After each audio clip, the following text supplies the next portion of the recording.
नमस्कार दोस्तों इसके पहले क्लास में हमने अभी तक जो कवर किया है मौर्योत्तर काल को हमने कर लिया था कवर। ठीक है, अब इसका जो मौर्योत्तर काल में हमने देखा 4 देशी शासक, जो देशी शासक ही विभाजन हुआ। ठीक है, छोटे छोटे भागों में बट गया, जिसमें शुंग वंश हमने देखा, कर्ण, चेदी और सातवाहन वंश। ठीक है, विदेशी शासक हिंद यूनान देखा हमने, शक, पहल और कुषाण। तो ये 4 शासक को हमने देखा, 4 देशी और 4 विदेशी। इसमें से अब इसका क्वेश्चन आंसर हम देखते हैं। ठीक है, मौर्योत्तर काल का तो 2-4 क्वेश्चन हमने पहले बता रखा कि जो आपसे नहीं बनेगा वो 2-4 क्वेश्चन अपवाद है, उसको आप याद कर लेना। ठीक है, तो आओ आप मेरे साथ देखो दोस्तों।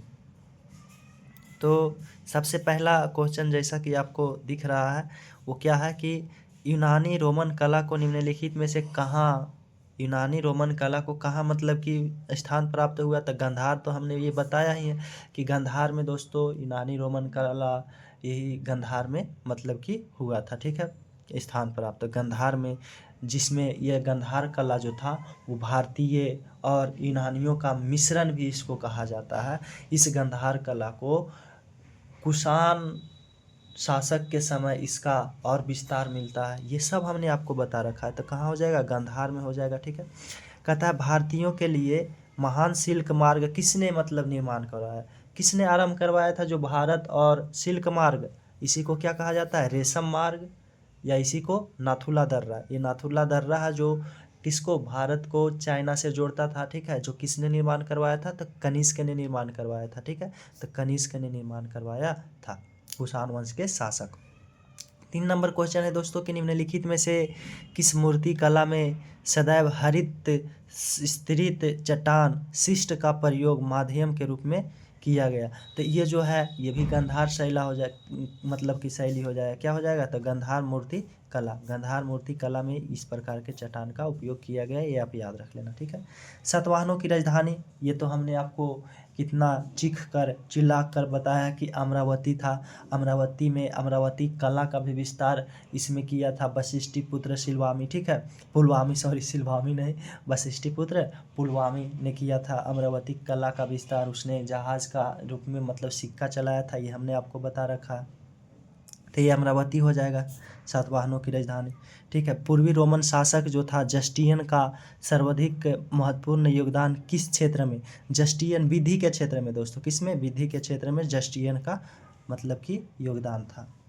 राजा जो खारबेल, खारबेल का नाम जुड़ा है किससे, तो खारबेल का नाम हाथी गुफा राजा जो कलिंग राजा खारबेल था। ठीक है, तो कलिंग राजा खारबेल जो कि मगध से इसको आज़ाद कराया है। ठीक है, तो खारबेल जो था हाथी गुफा और रानी गुफा इस बनवाया था, तो किससे जुड़ा रहेगा, तो हाथी गुफा से मिलेगा। ठीक है, फिर अफगानिस्तान का बमियान में दोस्तों काफ़ी फेमस, चौथी से पश्चिमी ईस्वी में, ईसा पूर्व में काफ़ी फेमस मतलब कि क्या, काफ़ी प्रसिद्ध बमियान में, कहाँ पर, अफगानिस्तान के बमियान में बुद्ध की खड़ी मूर्ति, खड़ी प्रतिमा, खड़ा मतलब कि थे वो। ठीक है, तो खड़ी प्रतिमा बनाया गया था, जो कि विशाल प्रतिमा था दोस्तों। लेकिन इसको अफ़गानियों के द्वारा, अफ़गान के कुछ आतंकियों के द्वारा इसको मतलब कि क्या किया, बम लगाकर इसको उड़ा दिया दोस्तों, टुकड़ा टुकड़ा कर दिया। सोचो कितने बेहुदापन ये है दोस्तों।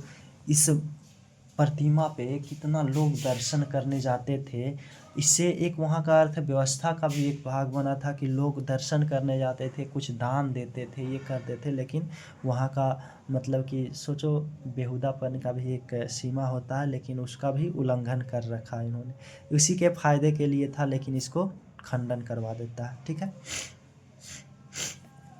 तो ये आप देखो, फिर कहता है निम्नलिखित पर विचार करो आप कि क्या विचार करना है, तो विचार करना है कि कुषाण फारस की खाड़ी और लाल सागर से होकर व्यापार करते थे। सही बात है, फारस की खाड़ी और लाल सागर, आपको हम कभी मौका मिलेगा तो मैप दिखाएंगे। ठीक है, तो करते थे। उनकी सुसंगठित, कुषाणों का सुसंगठित मतलब कि कुषाण का हमने बताया था ना कि मध्य एशिया तक था, तो मध्य एशिया तक था, तो फारस की खाड़ी से होकर मतलब कि कुषाण क्या करते थे, तो व्यापार करते थे। आपको हम अभी ही दिखा देते हैं। देखो दोस्तों, ये भारत है। ठीक है, तो यहाँ पे कह रहा है फारस की खाड़ी, तो यहाँ से देखो दोस्तों, यहाँ फारस की खाड़ी के माध्यम से ये इस रास्ता से जाता था, ये वाला, और ये फारस की खाड़ी से क्या करता था, इस रास्ता से व्यापार करता था। ठीक है, तो ये था दोस्तों कि ये फारस की खाड़ी और लाल सागर से व्यापार करता था। कहाँ से, तो लाल सागर से व्यापार करता था। ठीक है, तो यहाँ तक कोई दिक्कत आपको नहीं होगा। तो हाँ करता था, और साथ साथ में मतलब उसकी जो सुसंगठित सेना था वो उच्च कोटि की था, तो उच्च कोटि का था। ठीक है, लेकिन कह रहा है कि ए और आर दोनों सही है। ठीक है, दोनों सही। ये आर ए की व्याख्या करता है, नहीं, व्याख्या नहीं करता। उच्च कोटि का सेना था, व्यापार करता था, उसमें सेना की थोड़ी ना है।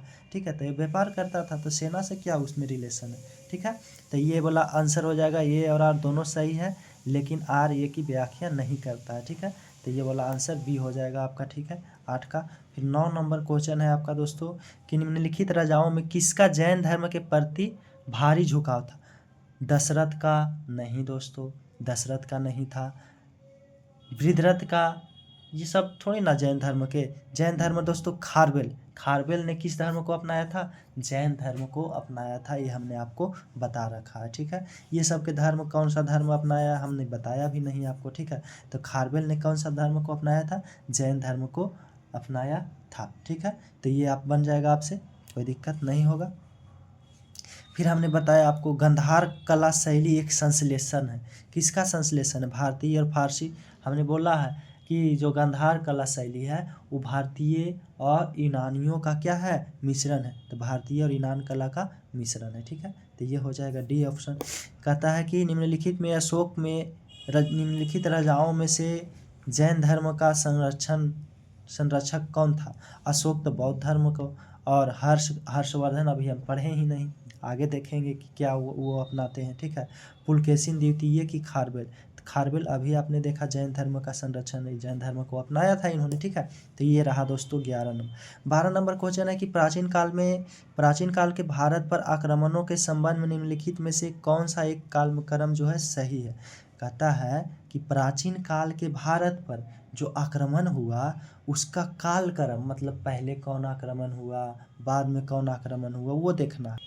तो ऑप्शन है हिंद, यूनानी, शक, कुषाण। मतलब पहला हिंद यूनानी हुआ, ये तो ठीक है। फिर कह रहा है शक, ये भी ठीक है। शक कुषाण से पहले हुआ, ये ठीक है। ठीक है, यूनानी कुषाण शक नहीं, कुषाण बाद में हुआ। शक पहले नहीं, शक पहले नहीं, तो कौन हो जाएगा, यूनानी पहले आया था जो 2 शाखा में आया था, शक 5 शाखा में, कुषाण चाइना से आया। ठीक है, तो ये तो हमने आपको बता रखा है। ये सब आपको बिल्कुल आसान लग रहा होगा दोस्तों, आसान इसलिए लग रहा है कि उतनी सुव्यवस्थित तरीक़ा से हमने आपको पढ़ा रखा है। ठीक है, कहता है कलिंग जो नरेश खारवेल निम्न में से मतलब कलिंग जो नरेश खारवेल निम्न में से किस वंश से संबंधित थे। चेदी वंश से, यही तो था कलिंग नरेश खारवेल। चेदी वंश, चेतस वंश भी इसको कहा जाता था। उड़ीसा में कलिंग से संबंधित था। ठीक है, ये जो खारवेल था किससे युद्ध, पुष्यमित्र शुंग से युद्ध किया था, उसको पराजित भी किया था पुष्यमित्र शुंग को। ठीक है, जो कि शुंग वंश के संस्थापक था पुष्यमित्र शुंग उसको। फिर नेक्स्ट क्वेश्चन है जो कला शैली भारतीय और यूनानी अर्थात ग्रीक, यूनानी को ग्रीक भी कहा जाता है, आकृति का सम्मिश्र है, भारतीय और यूनानी का। तो हमने बताया गंधार आपको, तो गंधार हो जाएगा। ठीक है, फिर है निम्न राजवंशों में से सबसे पुराना राजवंश कौन है। चालुक्य है, चालुक्य अभी आगे पढ़ना है, ये तो है नहीं, ये पूर्व मध्यकालीन में देखना है। ठीक है, पल्लव है, राष्ट्रकूट, ये जो है राष्ट्रकूट पल्लव, ये पूर्व मध्यकालीन, मतलब मध्यकालीन जब पढ़ेंगे तो उससे पहले। ठीक है, तो राष्ट्रकूट नहीं होगा, पल्लव है, सातवाहन है। कौन है दोस्तों, पल्लव यानी पहलव जो है, जो विदेशी आक्रमण, तो उससे पहले सातवाहन हमने बताया आपको, तो सातवाहन हो जाएगा सबसे पुराना। ठीक है, बाद में पल्लव आता है। तो ये रहा। फिर 16 नंबर आपका है निम्नलिखित शासकों में से किसके लिए एक ब्राह्मण शब्द का प्रयोग। एक ब्राह्मण दोस्तों कौन था, पुष्यमित्र शुंग था कि खारवेल था कि गौतमी पुत्र कि सुशर्मा। तो कौन था, तो गौतमी पुत्र सातकर्णी एक ब्राह्मण के नाम से फेमस, काफ़ी प्रतापी शासक था, इसको हमने आपको बता रखा है, ठीक है। गौतमीपुत्र सातकर्णी। इसके माता कहती है बलश्री, गौतमी बलश्री, कि मेरे पुत्र का, नासिक अभिलेख में, कि मेरे पुत्र का घोड़ा 3 समुद्र का पानी पिया।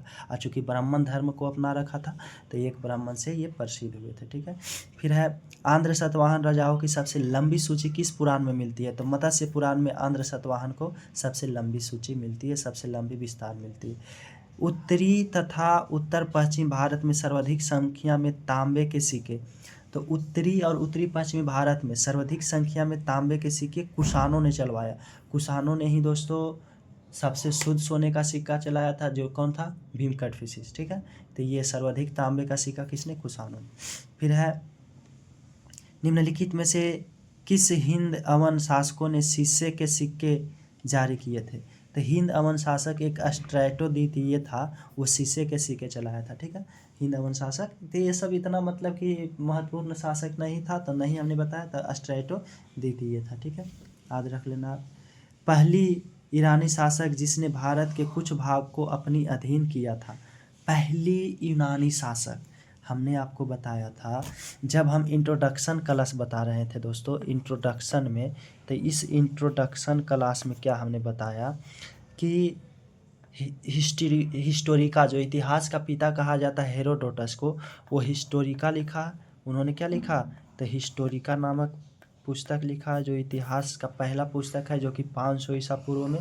इसमें उसने हखमनी साम्राज्य के बारे में लिखा और कहा है कि हखमनी साम्राज्य का विस्तार भारत का उत्तर पश्चिम सीमा में भी था, और 20वां उत्तर पश्चिम जो सीमा भारत का था, उसको हखमनी साम्राज्य का 20वां प्रांत डेरियस ने बनाया था। किसने बनाया था?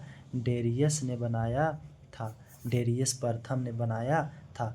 किसमें हमने बताया है? तो इंट्रोडक्शन क्लास में ही ये बात हमने बता रखा। फिर दूसरा सिकंदर ने किया था आक्रमण भारत पर, ठीक है, ये अफगानिस्तान वाला क्षेत्र से घूमा। फिर जो भारत के क्षेत्र में आया वो कौन आया? तो डेमेट्रियस आया। कौन आया दोस्तों? तो डेमेट्रियस आया था, ठीक है। फिर यूक्रेटाइडिज्म आया था, यूक्रेटाइडिस आया था, ठीक है। तो इस प्रकार से पहला कौन हो जाएगा? तो डेरियस प्रथम हो जाएगा, ठीक है। तो ये आप देख लो कि पहला ईरानी शासक जिसने भारत के कुछ भाग को अपने अधीन किया था, तो डेरियस प्रथम हो जाएगा, ठीक है। देखो आप साइरस दिया है, केसवी, ये सब तो ना डेरियस प्रथम हो जाएगा, ठीक है। ग्रेगरियन जो कैलेंडर के अनुसार, वही यूनान का जो कैलेंडर है वो ग्रेगरियन कैलेंडर है, ठीक है। उसके अनुसार वर्ष के कितने महीने के नाम रोमन के सम्राटों, यानी रोमन के जो राजा था उसके नाम पर मतलब कि रखा गया। तो वर्ष के 2 महीना दोस्तों, कितना महीना? 2 महीना का नाम रोमन सम्राटों के नाम पर, एगो राजा अगस्टस थे। कौन थे? अगस्टस से, तो अगस्टस के नाम पर अगस्त रखा गया। और एक थे जूलियस सीजर। कौन? जूलियस सीजर के नाम पर जुलाई रखा गया। क्या रखा गया? तो जूलियस सीजर के नाम पर जुलाई और अगस्टस के नाम पर अगस्त रखा गया, ठीक है। तो ये 2 मतलब कि ग्रेगरियन कैलेंडर के अनुसार रखा गया है, जो हम यूज करते हैं अगस्त और जुलाई, ठीक है। तो ये आप याद रखना कि राजा अगस्टस के अनुसार, जो सम्राट अगस्टस था उसके अनुसार क्या अगस्त रखा गया, और जूलियस सीजर के अनुसार जुलाई, तो 2 महीना हो गया, ठीक है। द्वितीय शती ईसा पूर्व, यानी द्वितीय सदी ईसा पूर्व में कागज़ बनाने का कला, दोस्तों कागज़ बनाने का कला जो सबसे पहला हुआ डेवलप, वो चीन में हुआ। कहाँ? चीनियों के द्वारा। कहाँ दोस्तों? चीनियों के द्वारा हुआ, तो चीन में, ठीक है। कहता है कला की गंधार शैली निम्न समय में फली फूली। गंधार शैली हमने आपको बताया कि जो विस्तार हुआ कुषाणों के समय में, इसका अधिक विस्तार हुआ था गंधार शैली, ठीक है। गंधार शैली क्या है? तो हिंद, यूनानी और भारतीयों का मिश्रण है। नेक्स्ट देखते हैं 24 नंबर क्वेश्चन, कि निम्नलिखित में से कनिष्क के समकालीन कौन थे? अरे कनिष्क के दरबार में हमने आपको बता रखा है दोस्तों कि कनिष्क के दरबार में जो रहते थे वो प्रमुख विद्वान रहते थे, जो कि नागसेन है, जो माध्यमिक शून्यवाद दिया है। अश्वघोष है। कौन है? अश्वघोष, जो कि बुद्ध चरित्र और सौंदरानंद इन्होंने लिखा था। और हमने बताया था आपको कि वसुमित्र जो कि उपाध्यक्ष था चौथा बौद्ध संहिता में, ये अध्यक्ष थे अश्वघोष, जिसको पाटलिपुत्रा पर आक्रमण करने के दौरान लाए थे। तो वसुमित्र हो जाएगा दोस्तों, वसुमित्र, अश्वघोष, वसुमित्र। एक चरक थे जो कि चरक संहिता लिखा था, आयुर्वेद का ये मतलब वैद्य था। फिर एक सुश्रुत था जो कि सुश्रुत संहिता लिखा था दोस्तों। ये इसे क्या कहा जाता है, तो इसको शल्य चिकित्सा और सर्जरी जो ऑपरेशन वाला होता है उसका पिता कहा जाता है। ये सुश्रुत संहिता लिखा था। तो देखो इसमें से है कोई क्वेश्चन नंबर कौन है दोस्तों, तो 24 नंबर में है कि निम्नलिखित में से कनिष्क के समकालीन कौन थे। तो कनिष्क के समकालीन यहाँ पे आप देख सकते हो कि आपको लिखा है कंबन। तो कंबन है कोई, कंबन तो नहीं है। फिर है आपका नागार्जुन, अश्वघोष, वसुमित्र। देखो आप दोस्तों, नागार्जुन इसमें है, नागार्जुन तो नहीं है, अश्वघोष है और वसुमित्र है। ठीक है, ये है। नेक्स्ट देखो आप, अश्वघोष, कालिदास, बाणभट्ट, ये भी नहीं है। कालिदास नहीं है, बाणभट्ट नहीं है, कालिदास ये नहीं है, कंबन नहीं है, वसुमित्र। तो ये वाला ऑप्शन भी आपका हो जाएगा, नागार्जुन, अश्वघोष, वसुमित्र। ज़्यादा यही मिल रहा, तो एक नागा अर्जुन भी थे। ठीक है, तो ये नागार्जुन, अश्वघोष और वसुमित्र। ठीक है, फिर नेक्स्ट क्वेश्चन देखते हैं दोस्तों 25 नंबर, तो बी ऑप्शन हो जाएगा इसका। नेक्स्ट है, बिना बेगार के किसने सुदर्शन झील का निर्माण करवाया था। तो ये भी हमने बता रखा है कि बिना बेगार के जो कि किस वंश के शासक था, सब हमने बताया है आपको। ठीक है, तो शकों का शासक रुद्रदामन प्रथम। कौन, रुद्रदामन प्रथम, जो कि जूनागढ़ अभिलेख से इसका जानकारी मिलता है। ठीक है, तो ये रुद्रदामन प्रथम है। बिना बेगार के मतलब इन्होंने पैसा दिया था, जो काम किया था मजदूरों ने उसको। ठीक है, निम्नलिखित में से युग्म में कौन एक सुमेलित नहीं है। तो दोस्तों कहता है हड़प्पा सभ्यता में सुमेलित है चित्रित धूसर मृतभान। तो चित्रित धूसर मृतभान हड़प्पा सभ्यता में नहीं था, वहाँ एक था काले रंग का और एक था लाल रंग का। ठीक है, तो दो ही मृतभान वहाँ पे था। और फिर है आपका, तो वो नहीं होगा सुमेलित। कुषाण, गंधार कला की शैली को, हाँ ये तो प्रोत्साहन दिया था कुषाणों ने। ठीक है, तो यही सही हो जाएगा आपका भी। ठीक है,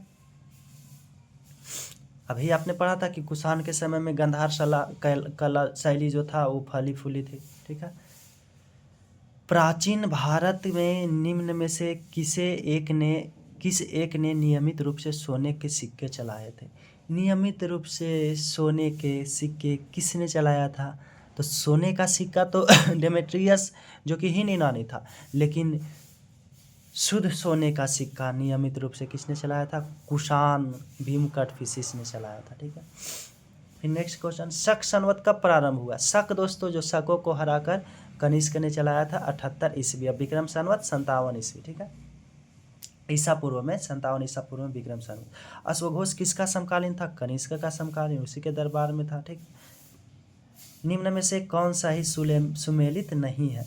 कहता है कुषाण के सामने सुमेलित किया गया है कि सिक्के का धातु चलाया था। कुषाण स्वर्ण और ताम्र, हमने अभी पढ़ा कि ताम्र में उत्तर पश्चिम भारत में सबसे ज़्यादा ताम्र, और स्वर्ण भी शुद्ध यही चलाया था। ठीक है, गुप्त जो है स्वर्ण एवं रजत, गुप्त दोस्तों ये स्वर्ण और रजत चलाया है। ठीक है, सातवाहन स्वर्ण, फिर कलचिवरी स्वर्ण, रजत और ताम्र।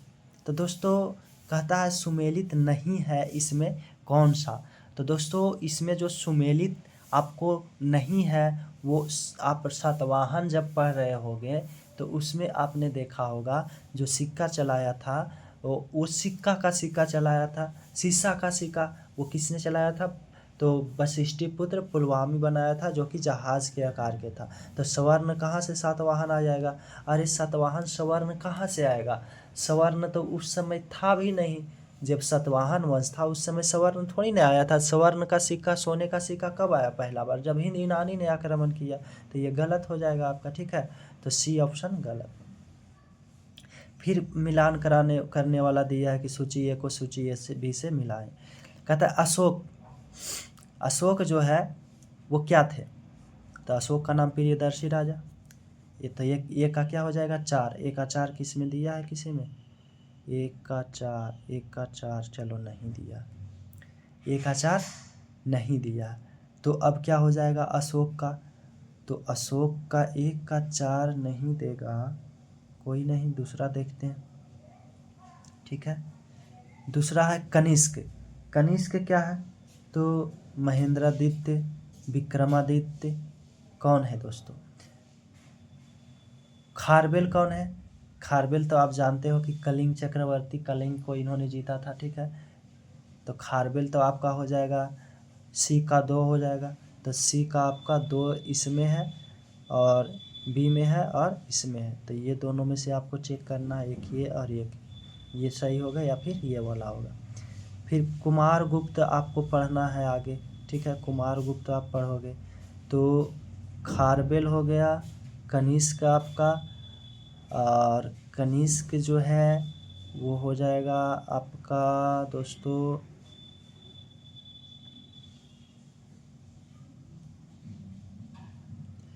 कनिष्क आपका हो जाएगा कनिष्क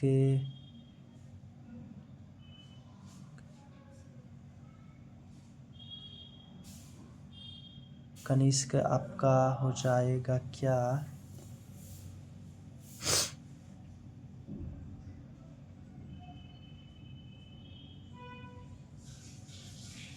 हमको क्या लग रहा है ना कि ये क्वेश्चन ही गलत है दोस्तों।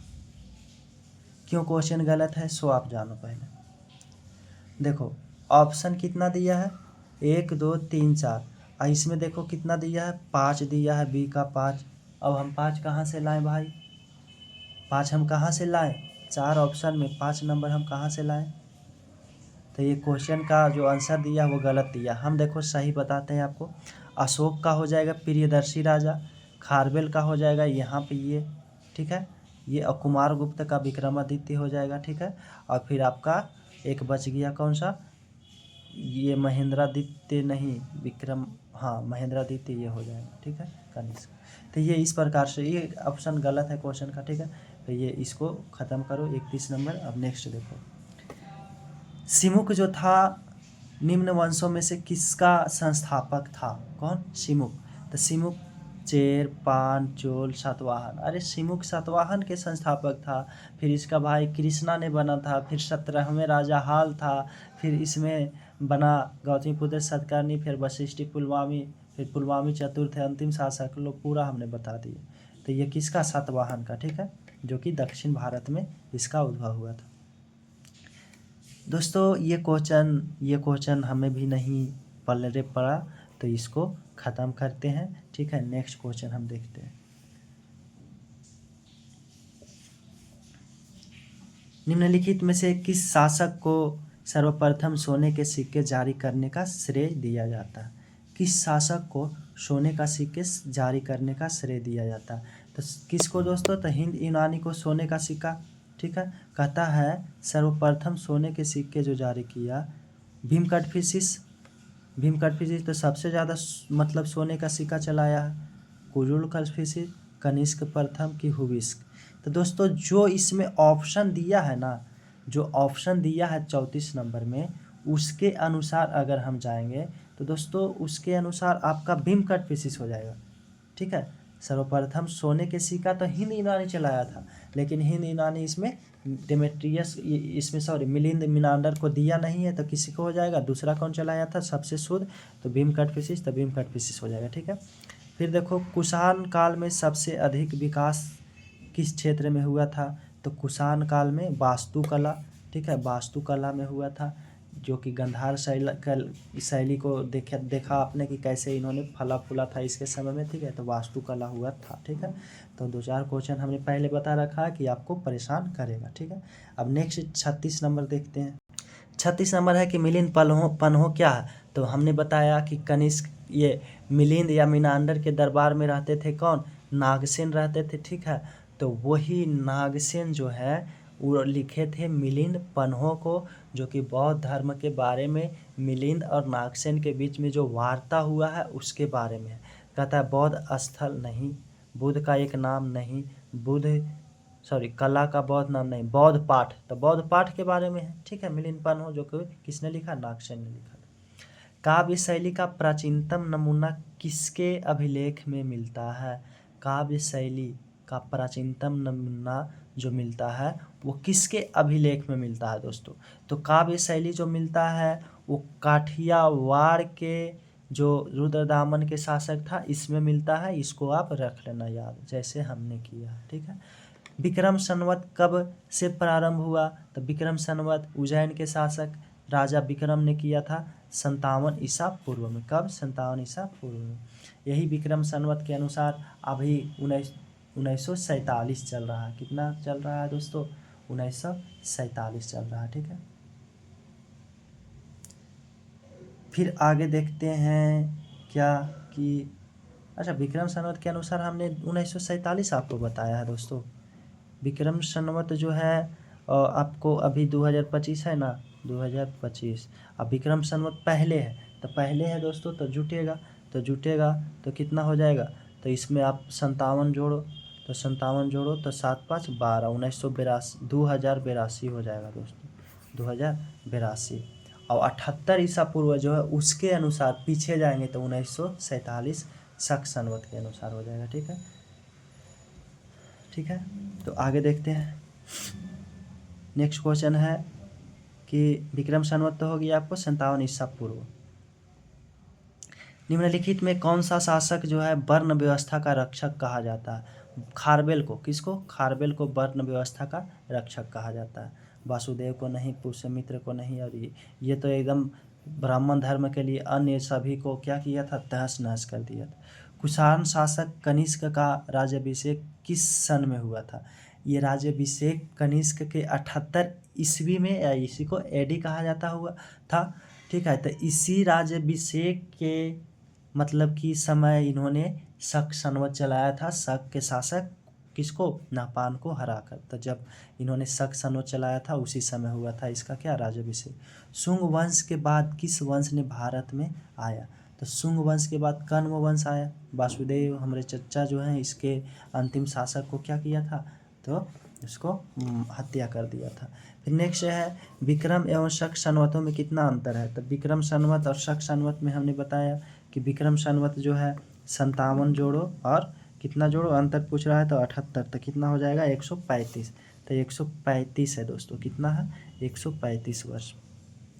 किस अभिलेख में रुद्रदामन प्रथम के विभिन्न उपलब्धियां का वर्णन है? तो हमने बताया आपको कि ये जो रुद्रदामन प्रथम है उसको उपलब्धियां, तो रुद्रदामन का जूनागढ़ अभिलेख दोस्तों ये तो है ही, ठीक है।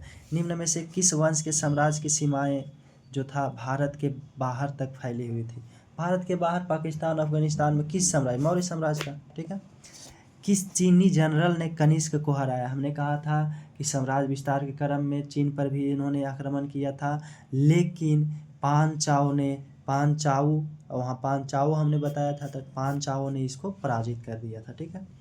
कनिष्क के समकालीन निम्नलिखित नामों का अध्ययन करें और निम्नांकित उत्तर कोड को अनुसार अपना इंगित करे। प्रश्न अश्वघोष है, कालिदास है, वसुमित्र है, कंबन है, ठीक है। तो कौन होगा इसमें आंसर? तो अश्वघोष तो हमने पढ़ा और वसुमित्र, तो अश्वघोष और वसुमित्र 1 और 2, तो 1 और 2 आंसर हो जाएगा दोस्तों। सी नंबर, सी ऑप्शन हो जाएगा, ठीक है। जो कि वसुमित्र हमने बताया कि ये था क्या? चौथा बौद्ध संगीति जब कनिष्क के समय में हुआ था, कनिष्क जिसको दूसरा अशोक कहा जाता है, तो उसमें ये क्या थे? अध्यक्ष थे, अश्वघोष उपाध्यक्ष थे, ठीक है। निम्नलिखित में से कौन सा एक अन्य तीनों के समकालीन नहीं था? बिंबिसार, गौतम, ये तो समकालीन था ही, इसी समय बौद्ध धर्म में आया था, तो गौतम बुद्ध, ठीक है। प्रसेनजित और मिलिंद दोस्तों मिनांडर, ये तो हिंद यूनानी है, लास्ट डे में मौर्योत्तर काल में आया, तो ये सब के समकालीन कहाँ से मिलिंद आएगा?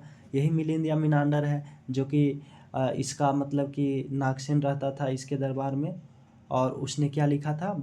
आपका मिलिंद पन्हो, जो कि यही मिनांडर है जो क्या सोने का सिक्का सबसे पहले भारत में चलाया था, तो उसके समकालीन कौन नहीं था? मिलिंद नहीं था, ठीक है।